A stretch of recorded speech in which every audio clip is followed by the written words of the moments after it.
Hello friends, welcome back to my channel. मैं हूं आपकी फ्रेंड वर्षा। आज की इस वीडियो में हम बात करेंगे आपके लिए एनटीए नेट कॉमर्स के कुछ इंपॉर्टेंट क्वेश्चंस की। ये क्वेश्चंस आपके एग्जाम के पॉइंट ऑफ व्यू से बहुत ही इंपॉर्टेंट हैं, तो इन क्वेश्चंस को हम डिस्कस करेंगे। वीडियो को लास्ट तक देखिएगा, आपको एक आइडिया लग जाएगा कि आपके एग्जाम में किस तरह के क्वेश्चन पूछे जाते हैं। तो स्टार्ट करते हैं वीडियो को। आपको पसंद आती है तो लाइक कीजिए, फ्रेंड्स के साथ शेयर कीजिए, और किसी भी तरह की कोई भी क्वेरी हो तो प्लीज जरूर बताइएगा। तो स्टार्ट करते हैं वीडियो को। देखिए, फर्स्ट क्वेश्चन है हमारा, schedule helps us in collecting. अब जो स्केड्यूल होता है वो हमारा क्या किस में हेल्प करता है, क्या कलेक्ट करने में हेल्प करता है? Secondary data, qualitative data, primary data, या फिर नन ऑफ द अबव। अब देखिए, यहाँ पर सेकेंडरी डेटा, क्वालिटेटिव, प्राइमरी, ये सारा डेटा आई थिंक आपको पता होंगे, फिर भी हम एक लाइन में आपको एक्सप्लेन कर देते हैं। देखिए, सेकेंडरी डेटा वो होते हैं जो ऑलरेडी पहले से पब्लिश है, उसको आप अपने रिसर्च में फिर से यूज कर रहे हैं, यानी कि वो पहले से ही नोन है सबको। और क्वालिटेटिव डेटा वो होता है जो किसी की क्वालिटी के बेसिस पर प्रिपेयर किया जाता है, जैसे कि आपने किसी का बिहेवियर एनालाइज किया, तो ये क्या है, हमारा क्वालिटेटिव डेटा है, जिसको कन्वर्ट किया जाता है नंबर्स में, फिर उसको क्वांटिटेटिव में हम अपने रिसर्च में यूज करते हैं। प्राइमरी डेटा होता है जो कि फर्स्ट टाइम आप ऑन द स्पॉट जाके या आप फील्ड में उतर के उसकी रिसर्च करते हैं। वो पहले से पब्लिश नहीं है, पहले से किसी को उसके बारे में कोई नॉलेज नहीं है कि ऐसा क्यों होता है। आप उसकी फर्स्ट टाइम रिसर्च कर रहे हैं, फर्स्ट टाइम आप उसका रीजन फाइंड आउट कर रहे हैं, कॉज एंड इफेक्ट देख रहे हैं, वो आपका प्राइमरी डेटा है। ठीक है, तो बताइए, जो हमारा स्केड्यूल होता है वो हमारा किस में हेल्प करता है? देखिए, यहाँ पर सेकेंडरी डेटा में तो आपको जरूरत ही नहीं है कुछ भी कलेक्ट करने की, आपको पहले से ही सारे डेटा आपके साथ अवेलेबल है, आप उनको एज इट इज ले लेंगे। क्वालिटेटिव में भी यही होता है। अब यहाँ पर हमें हेल्प करेगा ये प्राइमरी डेटा में, क्योंकि प्राइमरी डेटा में हमें स्टार्टिंग से सारी चीज़ें कलेक्ट करनी है। तो आप वहाँ पर एक स्केड्यूल बनाएंगे कि हाँ, हमें ये सारी चीज़ें इस पैरामीटर पे चेक करनी है, और ये सारी चीज़ें हमारे इस ऑब्जेक्ट को कवर करें। तो इस तरह से आप प्रिपेयर करेंगे, तभी आपका प्राइमरी डेटा जो आप कलेक्ट कर रहे हैं वो आपके लिए वहाँ पे हेल्पफुल रहेगा, आपके ऑब्जेक्टिव को वो वहाँ पे कंप्लीट करेगा। ठीक है, तो ऑप्शन सी यहाँ पे आपका राइट आंसर है। होप यहाँ पर आपको ये वाला क्वेश्चन क्लियर है। देखिए, पेपर वन, आप प्लीज फोकस करिए पेपर वन पे, कि आप पेपर वन से ज्यादा मार्क्स कलेक्ट कर पाए, क्योंकि पेपर वन बहुत इतना टफ नहीं है, और जो आपका मेन सब्जेक्ट होता है उसमें हर कोई मास्टर होगा। ठीक है, तो आप अगर वहां से के साथ साथ यहाँ पे भी ज्यादा मार्क्स कलेक्ट करते हैं, तो आपकी जो मेरिट बनेगी वो इसके बेसिस पे बनेगी। ठीक है, तो कोशिश करिए, पेपर वन आपको बहुत अच्छे से समझना है। मास्टर आपने करी हुई है अपने सब्जेक्ट से, तो आप जो सेकंड पेपर होगा जो आपके सब्जेक्ट से रिलेटेड है, वो तो आप उसमें कवर कर ही लोगे। ठीक है, तो आपको दोनों पे फोकस करना है। ठीक है, अब देखिए second question, the process of arranging records with a file is called. अब ऐसी प्रोसेस बताइए जो कि हमारे फाइल में जो भी रिकॉर्ड्स होते हैं उसको कलेक्ट करने के काम आते हैं। उसको ऑर्डर कहते हैं, अरेंजिंग, सिक्वेंसिंग, या फिर सॉर्टिंग। हिंदी में भी मैंने दिया हुआ है, जल्दी बताइए आंसर। देखिए, यहाँ पे वर्ड यूज किया हुआ है अरेंजिंग। अब हम कोई भी चीज अरेंज कैसे करते हैं? ऑर्डर में अरेंज करेंगे, यानी कि सीरियल नंबर से 1 2 3 4। तो ये सारी चीजें हमारी क्या कहलाएंगी? सिक्वेंस हो गया, एक के बाद दो आएगा, दो के बाद तीन, तीन के बाद चार, ये क्या है? सिक्वेंसिंग। इसलिए ऑप्शन सी यहाँ पे सिक्वेंसिंग हमारा राइट आंसर हो जाएगा। नेक्स्ट क्वेश्चन पे आइए, multi stage stratified random sampling is. अब multi stage stratified random sampling क्या है? प्रोबेबिलिटी सैम्पलिंग है, सेलेक्टिव सैम्पलिंग है, नॉन प्रोबेबिलिटी सैम्पलिंग है, या फिर नन ऑफ द अबव? बताइए।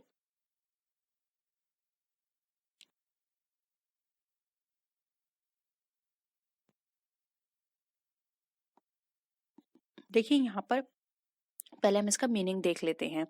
देखिए, हमारी टोटल दो तरह की सैम्पलिंग होती है, मैं आपको बता देती हूँ। दो तरह की सैम्पलिंग है, एक होती है हमारी प्रोबेबिलिटी सैम्पलिंग, और एक होती है हमारी नॉन प्रोबेबिलिटी सैम्पलिंग। ये दो तरह की सैम्पलिंग है। अब प्रोबेबिलिटी सैम्पलिंग में हमारी जो फर्दर डिवाइड है वो है हमारी रैंडम सैम्पलिंग। आप नोट करना चाहें तो नोट कर सकते हैं, नहीं तो हम थ्योरी क्लास में फिर से डिस्कस करेंगे इसे। ठीक है, फिर है हमारी रैंडम सैम्पलिंग। हो सकता है कि इसी क्लास के बाद आप जो हमारी ये वाली क्लास भी आ जाए सैम्पलिंग के ऊपर, थ्योरी क्लास, तो देखते रहिएगा, या फिर हो सकता है कल क्लास हो। ठीक है, तो देखिए प्रोबेबिलिटी सैम्पलिंग के टाइप्स हैं random, simple random, stratified, systematic, cluster और मल्टी स्टेज। तो ये किसका पार्ट हो गया? प्रोबेबिलिटी का। तो आंसर यहाँ पे ए राइट आंसर हो जाएगा, प्रोबेबिलिटी। और नॉन प्रोबेबिलिटी की बात करें तो इसमें आती है पर्पसिव, कन्वीनियंस, जजमेंटल, कोटा और स्नोफॉल, स्नोबॉल। ठीक है, अब एक बार इसका मीनिंग भी देख लेते हैं, multi stage stratified random sampling में क्या होता है।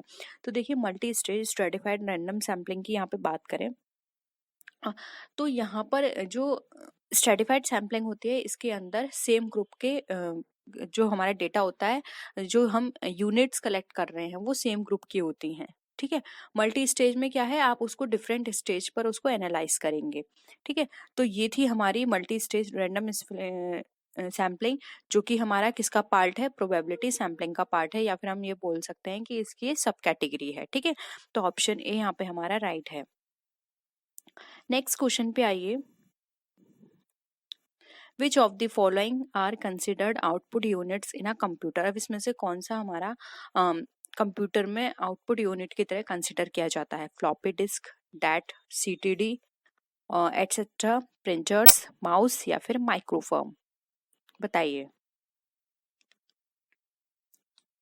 देखिए आउटपुट की बात कर रहा है, यानी कि किससे आपको रिजल्ट मिलता है। फ्लॉपी तो आपका इनपुट है, माउस भी आपका इनपुट है और माइक्रोफर्म भी आपका इनपुट है, ये सारे आपके इनपुट की तरह काम करते हैं। आपको जो रिजल्ट प्रोवाइड करता है वो है प्रिंटर, यानी कि आप इससे कोई भी प्रिंट, कोई भी चीज आप निकालते हैं, आपको एक रिजल्ट दे रहा है ये, तो आउटपुट की तरह यूज होता है प्रिंटर। तो ऑप्शन भी यहाँ पे आपका राइट आंसर हो जाएगा। ठीक है, नेक्स्ट आइए, standard error of mean defined as. अब बताइए स्टैंडर्ड एरर ऑफ मीन आपका किस तरह से डिफाइन किया जाता है। देखिए ये आपके कॉमर्स में भी आ सकते हैं। ठीक है, तो कॉमर्स का भी पार्ट हो सकता है। इसमें आप एक तरह से ये मान के चलिए कि ये जो प्रैक्टिस सेट है ये आपके पेपर 1 पेपर 2 दोनों के लिए हेल्पफुल है। ठीक है, क्योंकि इसमें कॉमर्स के कुछ क्वेश्चंस भी आ गए हैं। स्टैंडर्ड एरर ऑफ मीन आपको बताना है क्या होता है। Standard deviation of the sampling distribution of mean. Second है average of sampling distribution of mean, interquartile range of sampling distribution of mean, या फिर correlation coefficient between the sampling distribution of mean, बताइए।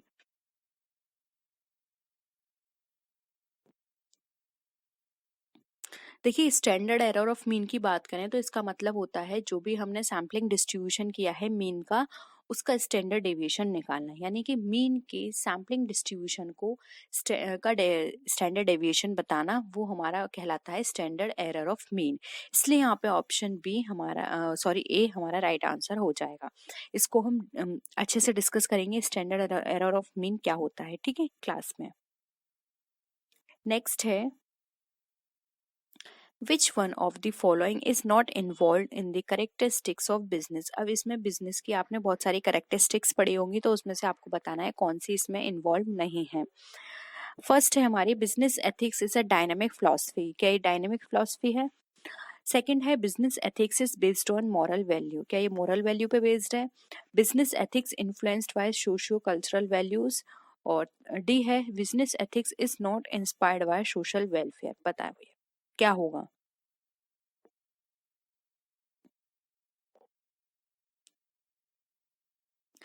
देखिए आपने जब भी आपने बिजनेस की बात करें या आप कॉमन अपनी लाइफ की ही बात करें, तो हमारी लाइफ के अंदर भी कुछ एथिक्स होते हैं कि हमें ये काम करना है, हमें ये काम नहीं करना है, अ, हमारे मॉरल वैल्यूज हमें ये काम करने की परमिशन नहीं देते हैं। ठीक है, हर चीज के कुछ ना कुछ वैल्यूज होते हैं। अब देखिए आप हमारी लाइफ की बात करें तो वहाँ पे मॉरल वैल्यूज आते हैं, सेम उसी तरह के बिजनेस के भी कुछ मॉरल वैल्यूज होती हैं जिनको हम एथिक्स नाम देते हैं। तो बिजनेस के भी कुछ एथिक्स होते हैं, कुछ मॉरल वैल्यूज होते हैं जिनको फॉलो करना पड़ता है उन्हें। ठीक है, अब जैसे कि ये है डायनेमिक फिलॉसफी है, यस बिजनेस एथिक्स हमारी डायनेमिक फिलॉसफी है, क्योंकि हर जगह हर तरीके के एथिक्स आप अप्लाई नहीं कर सकते। आपको वहाँ का एनवायरनमेंट देखना होगा, आपको बिजनेस का नेचर देखना होगा, उसी के अकॉर्डिंग आप उन एथिक्स को फॉलो करोगे। ठीक है, तो ये तो पॉइंट हमें बिल्कुल सही लग रहा है। फिर है हमारा business ethics is based on moral values. Yes business ethics हमारे मॉरल वैल्यू पे बेस्ड होते हैं।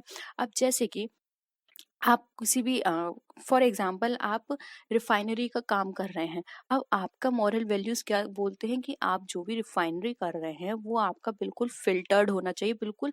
अगर आप किसी चीज़ को रिफाइन कर रहे हैं तो प्रॉपर तरीके से हो, उसमें किसी भी तरह की मिलावट ना हो, लेकिन आप काम कर रहे हो रिफाइनरी का, लेकिन आप उसमें मिलावट कर रहे हो, तो ये तो आपके मॉरल वैल्यूज़ नहीं है, ठीक है? तो ये भी हमारा पॉइंट बिल्कुल सही है। थर्ड आता है business ethics influenced by socio culture values. अब जो बिजनेस एथिक्स हैं, यानी कि हर किसी की देखिए हर कोई अलग अलग कम्युनिटी से बिलोंग करता है, तो सबकी कल्चर सोशल वैल्यूज अलग अलग होती हैं। तो ये हमारे वहाँ से इन्फ्लुएंस्ड होती है। फॉर एग्जांपल अगर हम किसी पर्टिकुलर एक कम्युनिटी से बिलोंग करते हैं तो उस कम्युनिटी में क्या है कि हमें लोगों को हर्ट नहीं करना किसी, और वैसे ये जो छोटी छोटी चीजें हैं वो हर जगह होती हैं, जैसे कि हर्ट करना कोई भी कम्युनिटी के लोग इसको परमिशन नहीं देंगे। लेकिन फिर भी कुछ चीजें ऐसी होती हैं जो किसी पर्टिकुलर कम्युनिटी को ज्यादा इंस्पायर करती हैं, ठीक है? जैसे कि अगर हम बात करें अ, जैसे कि भोजन की बात करें, तो आपने देखा होगा जो सिख लोग होते हैं, जो पंजाबी लोग होते हैं, वो कहीं भी आप किसी भी जगह चले जाएं, वो हर जगह आपको प्रसाद देते हुए मिलेंगे। तो इस तरह कुछ चीज़ें ऐसी होती हैं जो हमारी कम्युनिटी से हमें मिलती हैं, और कुछ चीज़ें ऐसी होती हैं जो हमें हमारे बड़ों से, हमारे आसपास के लोगों से हमें मिलती हैं, या फिर हम उन्हें देखकर सीखते हैं। तो ऐसी ही चीज़ें होती हैं जो हमारी सोशल कल्चरल वैल्यूज से हमें इन्फ्लुएंस होती हैं, तो वो बिजनेस एथिक्स का पार्ट बन जाती हैं। तो ये थर्ड पॉइंट भी हमें सही लग रहा है। अब आते हैं फोर्थ पॉइंट पर कि ये हमारे सोशल वेलफेयर से इंस्पायर्ड नहीं है, तो ऐसा तो बिल्कुल भी नहीं है। जो बिजनेस एथिक्स होते हैं वो इसी हमारी सोसाइटी से रिलेटेड होते हैं। हम ऐसा बिजनेस एथिक्स होते हैं जिससे कि हमारी सोसाइटी का वेलफेयर हो, हमारी सोसाइटी आगे बढ़े। जो भी हमारे आसपास के लोग हैं, अगर वो एजुकेटेड नहीं है तो उन्हें एजुकेशन प्रोवाइड कराना, या फिर उनका कोई भी आपने देखा होगा हर बिजनेस, जो भी बड़ा बिजनेस होते हैं, वो किसी ना किसी तरह के प्रोग्राम चलाते हैं जिससे कि उनकी कम्युनिटी, उनके आसपास का एरिया जो है वो डेवलप हो। तो ये वाला पॉइंट हमें बिल्कुल गलत लगता है, ये बिजनेस कैरेक्टरिस्टिक्स का पार्ट नहीं है, इसलिए यहाँ पे ऑप्शन डी जो है वो हमारा राइट आंसर हो जाएगा, ठीक है? आई होप यहाँ पर आपको ये सारी चीजें समझ में आ गई होंगी। थोड़ा लंबा डिस्कशन हो गया, लेकिन होप यहाँ पर आपको ये पॉइंट क्लियर हुआ होगा। अब आते हैं नेक्स्ट क्वेश्चन पे। If the probability of inclusion of every unit of the population in the same sample is equal it is called, यानी कि जब भी हम किसी नमूने में जनसंख्या की प्रत्येक इकाई को शामिल करने की संभावना वहाँ पे क्या है, बराबर है, तो इसे हम क्या बोलते हैं? Simple random sampling, stratified random sampling, systematic sampling, या फिर नन ऑफ दीज? बताइए, यहाँ पे इक्वल बोल रहा है, इक्वल चांसेस होते हैं वहां पर।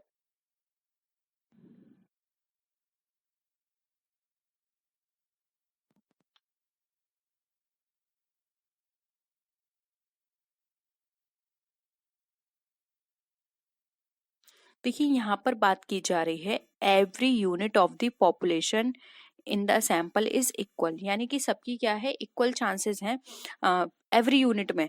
तो यहाँ पर ये हमारी कहलाई जाएगी सिस्टमेटिक, यानी कि सिस्टमेटिक में क्या है, फॉर एग्जांपल आपके पास 100% है, आपको कोई भी 10 लेने हैं, तो एवरी 10 नंबर पर आपको वो ले लेंगे। जैसे कि आपने ले लिया 10, 20, 30, 40, 50, 60, 70, 80, 90 एंड 100। तो आपने क्या है वहां पे हर 10th पर्सन को वहां पे उठा लिया, क्योंकि आपको चाहिए थे 10 लोग, 100 हैं आपके पास, तो आपने हर 10वें पर्सन को उठा लिया जो कि 10th नंबर पर आ रहा है, 20th पे आ रहा है। तो ये क्या है, सबको इक्वल चांस मिला 10th नंबर को, इसलिए यहाँ पे हमारा इसका आंसर हो जाएगा सिस्टमैटिक सैम्पलिंग। सिस्टम भी बन गया, आपने बीच से किसी को नहीं उठाया कि आपने यहाँ से 10 उठा लिया फिर आपने 15 उठा लिया, ऐसा नहीं है। आपने एक सिस्टम फॉलो किया कि हर 10% बाद आपको उसको पिक करना है, 10 उठा लिया फिर 20 फिर 30, इस तरह से। इसलिए यहाँ पे ऑप्शन सी आपका सिस्टमैटिक सैम्पलिंग आपका राइट आंसर हो जाएगा। नेक्स्ट है फॉर 3 मल्टीप्लाई 2, ये मल्टीप्लाई का ऑप्शन है, ठीक है? यहाँ पे साइन है 3/2 contingency table the degree of freedom for testing the hypothesis if. अब देखिए, ये वाला पॉइंट अगर आपने पहले पढ़ा है तो आप इसका आंसर कर सकते हैं, नहीं तो जब हम हाइपोथेसिस पढ़ेंगे तो वहां पे ये क्लियर कर लेंगे, ये आपको टेबल से ही पता चलेगा। देखिए यहाँ पर 3 into 2 का आप मल्टीप्लाई करेंगे कंटिजेंसी टेबल से तो कितना आंसर आ जाएगा, 3। तो यहाँ पे degree of freedom for testing the hypothesis कितनी है, 3, 6। आपने इसको मल्टीप्लाई किया 3 into 2, तो 6 आया, इसलिए यहाँ पे ऑप्शन ए आपका 6 राइट आंसर हो जाएगा। नेक्स्ट देखिए, the central processing unit of a computer consist of. अब जो सेंट्रल प्रोसेसिंग यूनिट है कंप्यूटर की, उसके अंदर क्या क्या चीजें होती हैं?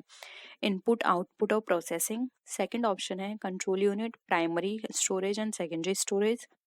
थर्ड है control unit, arithmetic logic unit and primary storage. और फोर्थ है हमारा नन ऑफ द अबव। तो बताइए सीपीयू जो होता है उसमें क्या क्या चीजें इन्वॉल्व होती हैं?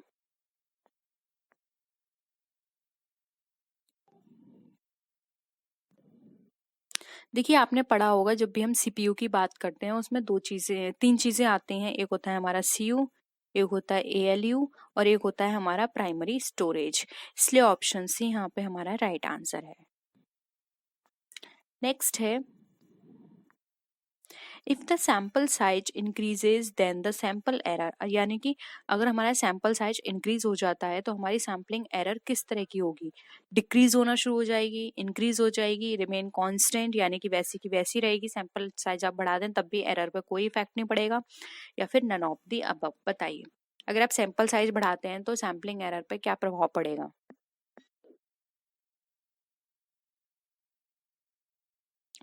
देखिए अगर हम यहाँ पे सैम्पलिंग साइज जो है, हमारा सैंपल साइज उसको हम बढ़ाते हैं तो ऑब्वियसली यहाँ पर हमारा जो सैंपल एरर है वो कम हो जाएगा, क्योंकि ये कहा जाता है कि जितने सैंपल साइज होगा उतनी ही हमारी एरर कम आएगी। लेकिन ऐसा भी नहीं है कि आप सैंपल साइज बहुत ज्यादा बढ़ा दें, ठीक है।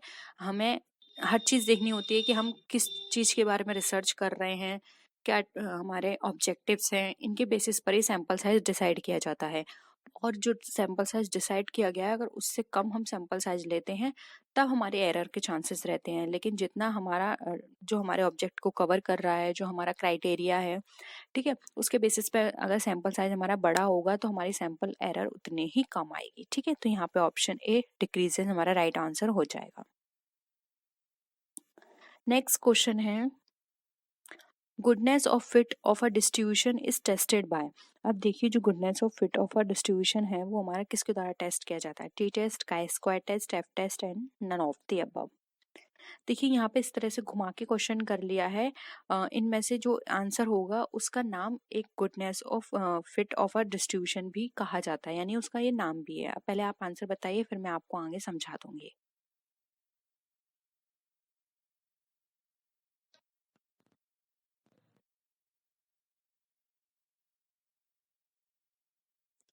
देखिए यहाँ पर जो राइट आंसर होगा वो होगा option B, chi square test.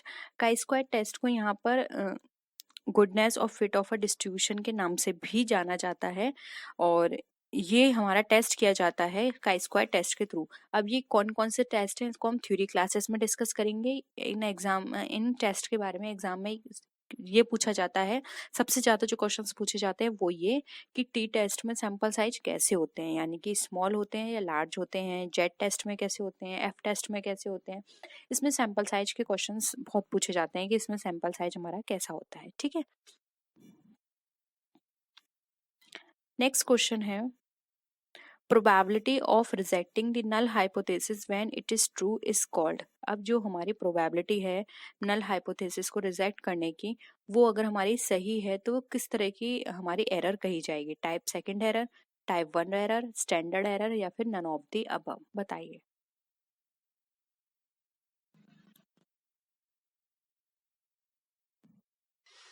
देखिए जब हमारी नल हाइपोथेसिस सही होती है और उसको रिजेक्ट कर दिया जाता है तो वो प्रोबेबिलिटी हमारी कहलाती है टाइप वन एरर की, ठीक है। तो यहाँ पे ऑप्शन बी हमारा राइट आंसर हो जाएगा। अगेन ये सारी चीजें अगर आपको क्लियर नहीं है तो थ्योरी क्लासेस में हम सारे डिस्कस करेंगे, ठीक है। बस ये एक प्रैक्टिस सेट कराने का मेरा आइडिया ये था कि इससे हमें पता चल जाएगा, मुझे भी एक आइडिया लग जाएगा कि आपको कितनी सारी चीजें आती हैं, और एक आपको भी आइडिया लग जाएगा कि इस तरह के क्वेश्चंस आते हैं तो आप कितनी सारी चीजें हैं जो अभी सॉल्व कर पा रहे हैं। नहीं तो हम ये सारी चीजें फिर जो भी हमारी थ्योरी क्लासेस होंगी तो हम उसमें कवर कर लेंगे, या फिर जो हमारे इम्पोर्टेंट टॉपिक्स हम डिस्कस करेंगे उसके साथ हम कवर कर लेंगे, ठीक है। नेक्स्ट है, विच of the following is a method of probability sampling. अब इसमें से कौन सा प्रोबेबिलिटी सैम्पलिंग का मेथड है, अभी अभी मैंने आपको डिस्कस किया था, अगर आपने नोट करा होगा तो आप आंसर कर सकते हैं। Cluster sampling, quota sampling, all of the above या फिर नन ऑफ द अबव। यहाँ पर बात की जा रही है प्रोबेबिलिटी सैम्पलिंग की। देखिए यहाँ पर जो राइट आंसर होगा वो होगा option number A, probability sampling. अगर हम बात करें सब पार्ट की तो वो है क्लस्टर। कोटा सैम्पलिंग हमारा नॉन प्रोबेबिलिटी का पार्ट होता है, ठीक है, किसका पार्ट है, नॉन प्रोबेबिलिटी का कोटा सैम्पलिंग। इसलिए यहाँ पे option A cluster sampling right answer हो जाएगा। नेक्स्ट है which test we normally apply for qualitative data. Qualitative data के लिए हम नॉर्मली कौन सा टेस्ट अप्लाई करते हैं, T test, F test, chi square test या फिर वी टेस्ट, बताइए।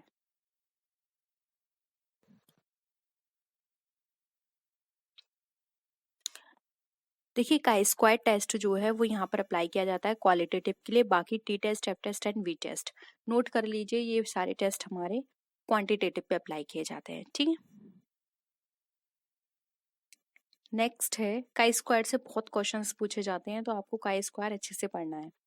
काई square test is a parametric test, non parametric, small sample test या फिर नन ऑफ दी अबव, बताइए काई स्क्वायर टेस्ट किस तरह का टेस्ट होता है। देखिए काई स्क्वायर टेस्ट जो है वो हमारा नॉन पैरामेट्रिक टेस्ट होता है, और अभी अब हमने ऊपर डिस्कस किए थे टी टेस्ट, एफ टेस्ट और वी टेस्ट, वो सारे हमारे पैरामेट्रिक टेस्ट में आते हैं। तो नोट कर लीजिए, एग्जाम में पूछे जाते हैं कि पैरामेट्रिक टेस्ट कौन कौन से हैं। तो पैरामेट्रिक टेस्ट होते हैं T test, F test, V test, और नॉन पैरामेट्रिक टेस्ट होता है हमारा काई स्क्वायर टेस्ट। तो ऑप्शन बी यहाँ पे हमारा राइट आंसर है। नेक्स्ट है beta error in hypothesis testing refers to. अब आपने बीटा पढ़ा होगा, देखिए यहाँ पे बीटा गलत तरीके से लिखा हुआ है, टाइपिंग की वजह से बीटा हमारा इस तरह का होता है, ठीक है। Beta error in hypothesis testing जो होती है वो हमारी किस तरह की है, टाइप 1 एरर है, टाइप 2, टाइप 1 एंड 2 दोनों तरह की, या फिर none of the above.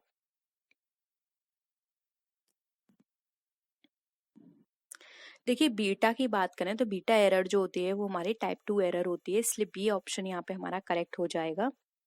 Next आते हैं कन्वीनियंस सैम्पलिंग इज। अब कन्वीनियंस सैम्पलिंग क्या है, देखिए सैम्पलिंग से बहुत क्वेश्चंस आते हैं, लेकिन अगर आप प्रीवियस पेपर देखें जो हम 2020 में हुआ था, वहाँ पे इतने क्वेश्चंस नहीं आए थे, लेकिन आप रिस्क मत लीजिएगा, प्लीज सैम्पलिंग करके चलिएगा, क्योंकि सैम्पलिंग एक तरह से मेन पार्ट है पेपर 1 का, तो बहुत क्वेश्चंस आते हैं, तो सैम्पलिंग को आपको अच्छे से पढ़ना है, ठीक है। और कुछ जो पॉइंट है वो भी मैं आपको बता दूंगी जिसको आपको बहुत अच्छे से पढ़ना है, क्योंकि वहां से क्वेश्चंस बहुत बनते हैं। अगर एक क्वेश्चन उस टॉपिक से आया है, यानी कि अगर एग्जामिनर को वहां से क्वेश्चन देना है तो इकट्ठे 3 से 4 क्वेश्चन देगा, और अगर नहीं देना है तो वो एक भी क्वेश्चन नहीं देगा, क्योंकि अगर हम 2019 की बात करें तो सैम्पलिंग से 4 से 5 क्वेश्चन आए थे, इसलिए सैम्पलिंग आपको बहुत अच्छे से पढ़ना है। अब बताइए कन्वीनियंस सैम्पलिंग में मैंने आपके साथ डिस्कस किया था, ये किसका पार्ट है।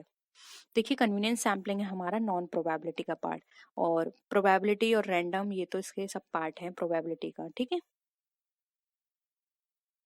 अब नेक्स्ट देखिए we can measure the cause and effect relationship by the help of. अब कॉज एंड इफेक्ट रिलेशनशिप हम किसकी हेल्प से देखते हैं, time series analysis, cross sectional, correlation या फिर रिग्रेशन, बताइए। ये भी आपको एनालिसिस बहुत अच्छे से पढ़नी है, कोरिलेशन रिग्रेशन बहुत पूछी जाती है एग्जाम में।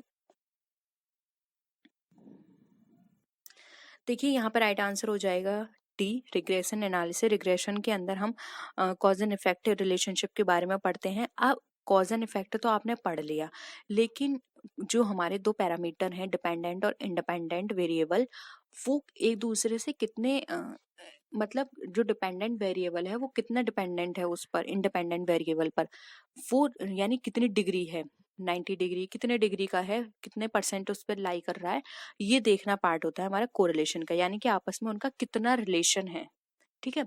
ये देखना कोरिलेशन का पार्ट है, लेकिन रिग्रेशन का पार्ट होता है कॉज एंड इफेक्ट की देखना कि इनका आपस में क्या रिलेशन आ रहा है, ठीक है।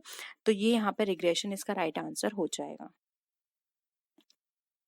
नेक्स्ट है average revenue curve will not touch O axis because it can not B.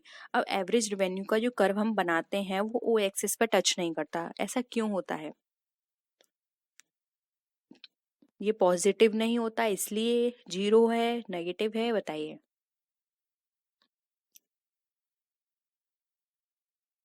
देखिए जो हमारा एवरेज रेवेन्यू कर्व जो होता है वो हमारा ओ एक्सिस पर टच इसलिए नहीं होता क्योंकि ये कभी भी जीरो नहीं हो सकता। देखिए जीरो इसका का मतलब यहाँ पर ये है कि कभी भी हमारा रेवेन्यू जीरो नहीं होगा, इसीलिए वो वहाँ पर उसकी जो स्लोप होता है वो कभी भी जीरो को टच नहीं करता है एक्स एक्सिस पर। इसलिए यहाँ पे ऑप्शन बी हमारा राइट आंसर हो जाएगा। ठीक है, नेक्स्ट है parameters refers to the characteristics of the. अब पैरामीटर्स हमें क्या बताते हैं? पॉपुलेशन, सैंपल, मीन या फिर नन ऑफ द अबव। देखिए जब भी हम बात करते हैं पॉपुलेशन की तो वहाँ पे पैरामीटर्स होते हैं, ठीक है। और तो आप याद कर लीजिए, और इसको याद करने का सबसे अच्छा तरीका ये है, आप ऐसे याद कर लीजिए PP, population P, parameters P, ठीक है। बहुत बेसिक क्वेश्चन है और एग्जाम में बहुत पूछा जाता है ये, क्योंकि एक दो क्वेश्चंस बेसिक इसलिए पूछ ले जाते हैं कि अगर कोई भी पर्सन थोड़े बहुत मार्क्स से रह रहा है तो इस तरह के क्वेश्चन से उसका वो क्लियर हो जाए एग्जाम, ठीक है। और कुछ क्वेश्चंस इतने हार्ड रख देते हैं कि वो सिर्फ जो जिसकी बहुत अच्छी अंडरस्टैंडिंग है सिर्फ वही उनको सॉल्व कर पाते हैं, ठीक है। तो इस तरह के बेसिक क्वेश्चंस गलत ना हो तो आप इस तरह से समझ सकते हैं कि पॉपुलेशन के लिए जो वर्ड यूज किया जाता है वो है हमारा पैरामीटर, जो कि पॉपुलेशन के पी से बना है, ठीक है। तो ऑप्शन ए यहाँ पे हमारा राइट है। तो आज के लिए इतना ही। होप आपको ये सारे क्वेश्चंस आज क्लियर हुए होंगे, ये हमारे पेपर 1 से रिलेटेड थे सारे क्वेश्चंस। और होप यहाँ पर सारी चीजें आपको क्लियर हुई हैं। कोई भी चीज समझते रहिए, और भी कोई भी डाउट लगता है, कोई क्वेश्चन है, आप मुझे स्क्रीनशॉट भेज सकते हैं, उनको हम वहाँ पर डिस्कस कर लेंगे। वीडियो कैसी लगी जरूर बताइएगा। नेक्स्ट वीडियो में फिर मिलते हैं और भी अच्छे वीडियोस के साथ। तब तक के लिए टेक केयर, बाय बाय।